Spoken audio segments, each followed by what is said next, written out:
Welcome to the Banker Lamp. Please enjoy the video. You start by confirming what's filling space and protecting data. Open Settings and tap General, then iPhone Storage to see categories and large apps. Once done, enable iCloud Backup so you can safely remove local copies. Go to your Apple ID iCloud Backup and toggle on. Next, follow the recommendations list and offload apps you rarely use.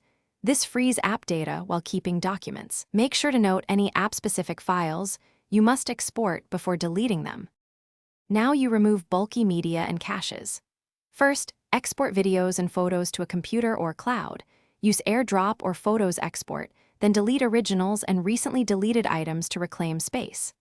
Once done, clear Safari cache and settings to drop temporary files, and sign out /sign back into apps that accumulate caches so they rebuild leaner. For messages, open conversations, tap Info, delete large attachments, or set messages to auto-delete after 30 days to prevent growth over time. Finish by optimizing app storage and verifying results. Offload unused apps in settings to preserve documents but remove binaries, and uninstall apps you no longer use. If an app still consumes too much space, delete and reinstall it to purge hidden caches. After these changes, restart your iPhone to ensure the system refreshes storage reports. If free space doesn't appear, try signing out of iCloud and back in, or connect to a computer to run a backup and restore. This often results.